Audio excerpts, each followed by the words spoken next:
हमारी आज की कहानी जिस कहावत पर मुश्तमिल है वो कहावत है, दो मुल्लाहों में मुर्गी हराम। आइए इसी कहावत पर आज की कहानी सुनते हैं। ये कहानी मौजूदा दौर के एक बड़े टेक्नोलॉजी स्टार्टअप की है जिसका नाम टेकनेक्स्ट था। टेकनेक्स्ट एक उभरती हुई कंपनी थी जो आर्टिफिशियल इंटेलिजेंस के हवाले से जदीद तरीन सॉफ्टवेयर तैयार कर रही थी। इस कंपनी के दो बानी अली और फराज दोनों ही काबिल और कामयाब बिजनेसमैन थे, लेकिन इनकी सोच और काम करने के तरीके में एक वाज़ेह फर्क था। अली तकनीकी महारत में माहिर था, वो कोडिंग और सॉफ्टवेयर डेवलपमेंट का माहिर था। उसका मानना था कि कामयाबी तभी मुमकिन है जब कंपनी के हर सॉफ्टवेयर की कोडिंग में महारत हो, चाहे वक्त कितना ही लग जाए। दूसरी तरफ फराज था बिजनेस डेवलपमेंट और मार्केटिंग का माहिर।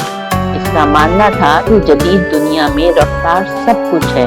अगर कोई प्रोडक्ट मार्केट में वक्त पर ना पहुंचे तो इसकी अहमियत खत्म हो जाती है। एक दिन टेकनेक्स्ट ने एक नया प्रोजेक्ट लॉन्च करने का फैसला किया जिसका नाम AI असिस्ट था। ये एक ऐसा सॉफ्टवेयर था जो लोगों की रोजमर्रा जिंदगी में आर्टिफिशियल इंटेलिजेंस की मदद से काम को आसान बनाता। इस प्रोजेक्ट में बेइंतहा इम्कानात थे और मार्केट में इसकी बहुत ज्यादा तलब थी। ग्लोबल सतह पर इस प्रोडक्ट की कामयाबी मुतवक्का थी और कंपनी के मुस्तकबिल के लिए ये बहुत अहम साबित हो सकता था। अली का प्लान था कि वो इस प्रोजेक्ट को मुकम्मल तौर पर परफेक्ट करे, चाहे इसमें कुछ महीने मजीद लग जाएं। उसका मानना था कि प्रोडक्ट में कोई कमी नहीं होनी चाहिए और हर फीचर बेहतरीन अंदाज में काम करे। दूसरी तरफ फराज का ख्याल था कि प्रोडक्ट जल्द अज जल्द मार्केट में लॉन्च किया जाए, क्योंकि वक्त के साथ साथ मुकाबला सख्त होता जा रहा था और इनके हरीफ भी इसी किस्म के प्रोडक्ट पर काम कर रहे थे। शुरू में दोनों ने एक दूसरे की बात सुनने की कोशिश की, लेकिन जैसे जैसे वक्त गुजरता गया इनके इख्तलाफात गहरे होते गए। अली का कहना था कि ये प्रोडक्ट अभी तैयार नहीं, हम इसे मार्केट में भेजकर अपनी साख खराब नहीं कर सकते।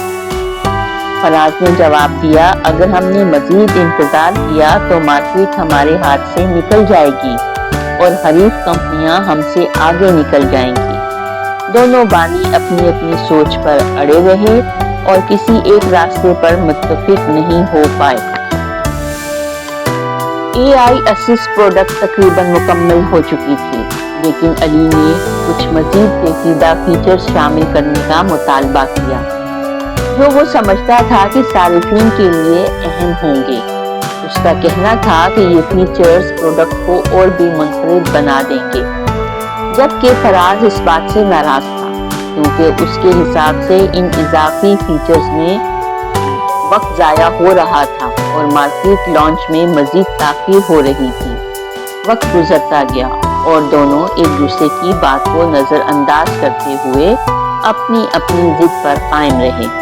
कंपनी के अंदर भी ये कशीदगी बढ़ने लगी थी, क्योंकि टीम के लोग दो ग्रोहों में तकसीम हो चुके थे। कुछ अली के हामी थे और प्रोडक्ट की परफेक्शन के हक में थे, जबकि कुछ अफराद फराज के साथ थे और प्रोडक्ट को जल्द मार्केट में लाने के ख्वाह थे।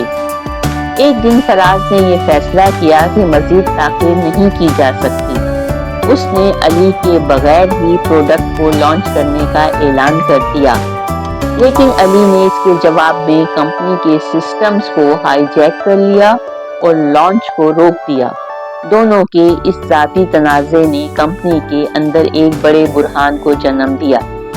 यही वो लम्हा था जब मार्केट में एक नई कंपनी ने बिल्कुल इसी तरह का प्रोडक्ट लॉन्च कर दिया जिस पर टेकनेक्स्ट काम कर रही थी। वो कंपनी जो कभी मार्केट की लीडर समझी जाती थी, अब मुकाबले में पीछे रह गई। हरीफ कंपनी का प्रोडक्ट बहुत तेजी से मकबूल हो रहा था और AI असिस्ट का सारा मौका ज़ाया हो गया था। اس کہانی کا اختتام افسوسناک تھا، لیکن اس میں ایک بہت بڑا سبق پوشیدہ تھا۔ علی اور فراز کو یہ سمجھ آ گئی کہ اگر وہ اپنی ذاتی اختلافات اور ضد کو ایک طرف رکھتے اور مل کر کام کرتے تو نہ صرف ان کی کمپنی کامیاب ہوتی بلکہ وہ دنیا میں نئی ٹیکنالوجی کے میدان میں انقلاب برپا کر سکتے تھے۔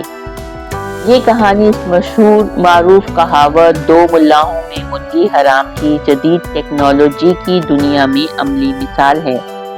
جب دو اہم شخصیات کسی بھی کمپنی یا پروجیکٹ میں اپنی ضد اور انا کی وجہ سے فیصلہ کرنے میں ناکام رہتی ہیں تو نتیجہ ناکامی اور نقصان ہوتا ہے۔ موجودہ دور میں تیزی اور اتحاد سب سے بڑی کامیابی کی کنجیاں ہیں۔ جو کمپنیاں ان باتوں کو نظر انداز کرتی ہیں وہ ترقی کے مواقع گنوا بیٹھتی ہیں۔